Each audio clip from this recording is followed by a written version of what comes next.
Pemirsa, Wali Kota Surabaya Tri Risma hari ini Senin sore hadir di Istana Kepresidenan bersama dengan Gubernur DKI Basuki Cahayapurnama. Karena semakin merebaknya isu Risma akan maju menuju DKI 1, akhirnya dirinya pun angkat bicara. Risma membantah akan maju melawan Basuki Cahayapurnama dalam kursi kepemimpinan DKI Jakarta. Munculnya poster dukungan agar Risma maju ke Pilkada DKI ternyata di luar pengetahuan dari Tri Risma hari ini. Dirinya digadang-gadang PDI Perjuangan untuk menjadi lawan Ahok, ternyata hanya bualan belaka. Wali Kota Surabaya itu mengatakan sejauh ini belum ada permintaan resmi dari Partai Demokrasi Indonesia Perjuangan untuk memperebutkan kursi DKI 1. Risma mengaku sempat bertemu dengan Ketua Umum PDI Perjuangan Megawati Soekarnoputri, namun Risma berjanji akan tetap menjalankan amanah rakyat Surabaya. Gimana? Semua teman-teman tahu bahwa saya juga sudah janji sama warga Surabaya. Kan saya nggak mungkin kemudian seenak saya ninggalkan kayak gitu kan.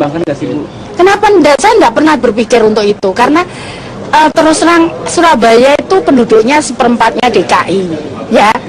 Luas wilayahnya paruhnya DKI. Jadi saya kalau dibandingkan DKI, saya tuh kayak 3 wali kota gitu. Ya kan lebih berat kan dibandingkan saya. Saya hanya wali kota cuma 1. Nah, tapi isu yang beredar kalau Bu Risma sendiri secara pribadi enggak. Saya terus terang enggak pernah, dari dulu pun saya wali kota, termasuk yang kedua. Saya tuh yang kedua, teman-teman mungkin tidak pernah percaya. Saya enggak pernah bayangkan dan saya tidak siap-siap untuk jadi wali kota yang kedua.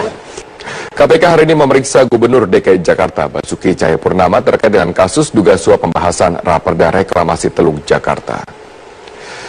Hingga saat ini Ahok masih menjalani pemeriksaan sebagai saksi untuk Muhammad Sanusi dan Dirut PT APL Arisman Wijaya, sehingga masih belum jelas apa saja pertanyaan yang diajukan tim penyidik kepada Ahok.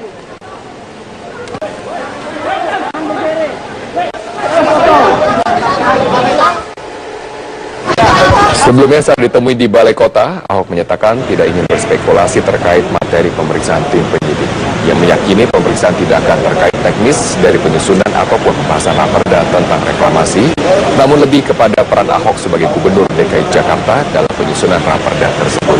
Menurut Ahok, pemeriksaan ini juga melengkapi berkas kedua tersangka dan segera melimpahkan kasus tersebut ke pengadilan.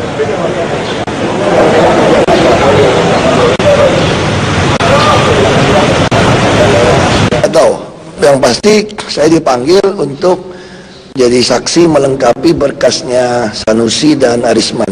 Kayaknya mau naik ke pengadilan kayaknya. Jadi, itu aja. Saya nggak tahu.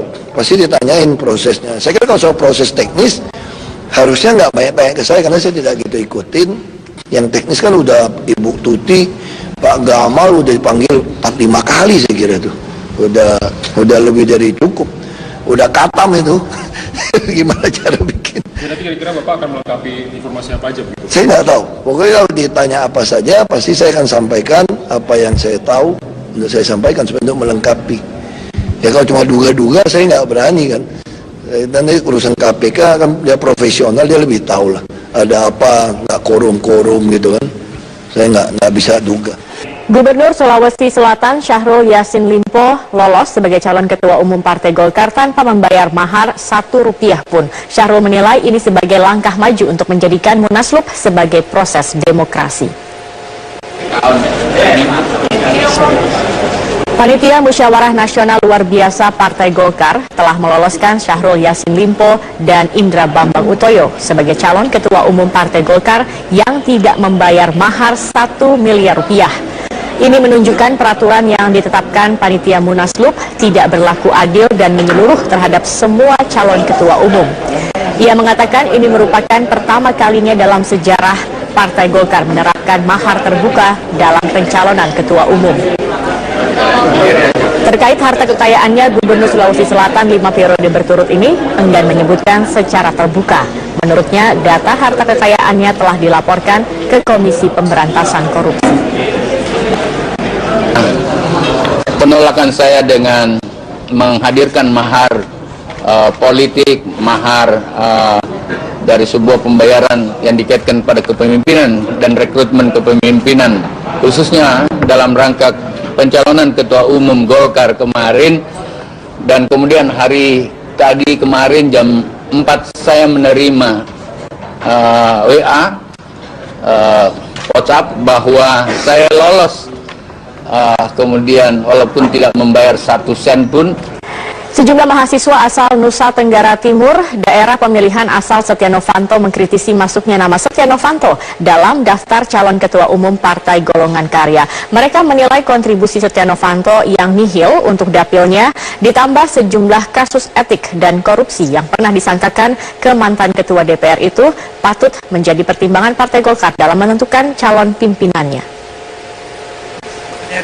Citra institusi DPR.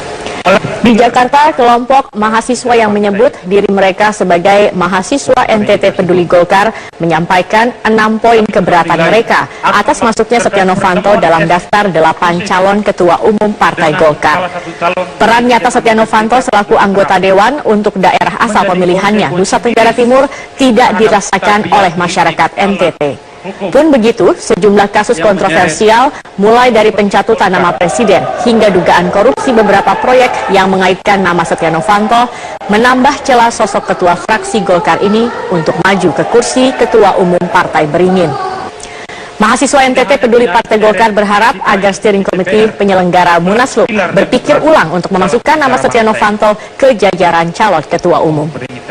Kasus koruptif dan konspiratif yang menjeret Ketua DPR RI Setia Novanto sebagai punggawa pohon beringin menjadi tamparan keras ke wajah partai dan juga institusi negara.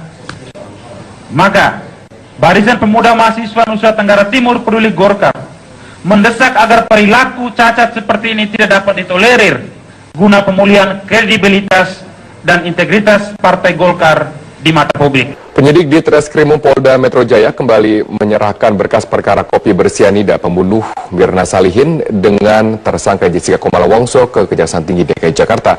Kali ini aparat kepolisian menambahkan 1 saksi ahli toksikologi atau ahli zat beracun untuk memenuhi permintaan kejaksaan. Setelah sempat dikembalikan, berkas perkara pembunuhan Wayan Mirna Salihin oleh Kejati DKI Jakarta kepada pihak kepolisian pada 29 April, polisi dapat memenuhi permintaan jaksa penuntut umum untuk menambahkan saksi ahli dari luar kepolisian, yakni dokter ahli zat beracun sebagai saksi ahli tambahan. Kepala Bidang Humas Polda Metro Jaya, Kombes Pol Awi Setiono, menjelaskan penambahan 1 saksi ahli itu nantinya untuk disinkronkan dengan keterangan saksi ahli dari Puslap Form Mabes Polri sebagai bukti penguat.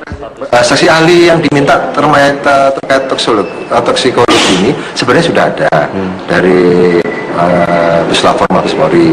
Namun demikian karena permintaan itu minta ahli yang netral dari luar, ya kita juga melakukan pemeriksaan dari luar. Dan kita sudah penuhi. Alasannya buat pembanding atau apa? Pada intinya untuk menguatkan saja, untuk menguatkan. Lebih lanjut, jika hingga batas akhir penahanan berkas perkara Jessica belum juga selesai, kepolisian akan membebaskan Jessica. Melihat adanya tarik ulur berkas kejahatan antara kepolisian dengan kejaksaan, menurut pengamat hukum Cudi Sitompul adalah sesuatu yang wajar. Kewajaran tersebut dapat dimaklumi lantaran berkas tersebut memang membutuhkan penyempurnaan. Cudi berpendapat Jessica dapat saja dihukum lantaran barang bukti minuman yang mengandung sianida berada dalam penguasaannya. Meski tidak ada saksi, namun ada bukti petunjuk. Dengan data yang seperti saya, kalau menurut pendapat keyakinan saya, Jessica itu bisa dihukum karena barang bukti minuman yang ada beracun itu di dalam penguasaan Jessica gitu loh. Nah, kalaupun misalnya tidak ada saksi melihat dan ini, tapi itu kan ada petunjuk-petunjuk ya, dari petunjuk-petunjuk itu bahwa barang bukti itu karena di bawah penguasaan dia bertanggung jawab gitu. Jika berdasarkan KUHAP, bukti petunjuk dapat dikategorikan kesesuaian antara keterangan saksi dan keterangan lainnya. Oleh karena itu, majelis hakim dapat saja memutuskan bukan karena adanya saksi, namun juga berdasarkan keyakinan alat bukti dalam KUHP. Dari Jakarta, Tim Liputan Metro TV. Pemirsa, selain di sejumlah ruas jalan utama, kepadatan arus balik libur panjang akhir pekan juga terjadi di bandara, terminal, hingga pelabuhan. Lonjakan pengguna jasa transportasi diperkirakan akan terus meningkat hingga Minggu malam nanti. Memasuki hari terakhir libur panjang, arus balik penumpang di Terminal Lewi Panjang, Kota Bandung, Jawa Barat membludak. Bahkan ratusan penumpang yang hendak menuju Bogor dan Bekasi terlantar karena keterlambatan bus. Keterlambatan ini buntut dari kemacetan yang mengular di sejumlah jalur utama Bandung. Penuh Pak, penuh. Terus gimana kan solusinya nanti? Nungguin bis yang terakhir paling. Nungguin bis terakhir. Bis selanjutnya. Jumlah penumpang yang melalui Terminal Lewi Panjang saat libur panjang kali ini meningkat hingga 2 kali lipat. Dari sekitar 8.000 penumpang di hari biasa, melonjak sekitar 16.000 penumpang. Lonjakan penumpang juga terjadi di Bandara Internasional Ngurah Rai, Bali. Ribuan wisatawan lokal hingga mancanegara telah memadati Bandara Ngurah Rai sejak Minggu pagi. Berdasarkan data Angkasa Pura I Ngurah Rai, jumlah penumpang di terminal domestik yang telah diberangkatkan hingga Minggu siang sebanyak 17.962 orang. Sedangkan di terminal internasional sebanyak 14.970 orang. Para penumpang pesawat ini umumnya wisatawan yang telah menghabiskan masa liburannya di Bali. Sementara itu di Pelabuhan Bakauheni, antrean panjang kendaraan bermotor mengular di loket masuk pelabuhan. Para pengendara roda 2 ini harus mengantri selama 1 jam lebih untuk mendapatkan tiket kapal menyeberang ke Pulau Jawa. Lambannya proses pembelian tiket di loket masuk diduga menjadi pemicu antrean panjang kendaraan. Ada sedikit lambat juga. Lambat? Ya. Biasanya berapa menit? Sekarang berapa menit? Ya, kalau misalkan dalam posisi lancar mah biasanya cuma dari 1 menit lah. Diperkirakan jumlah penumpang di Pelabuhan Bakauheni masih akan terus meningkat hingga Minggu malam nanti. Tim Liputan Metro TV.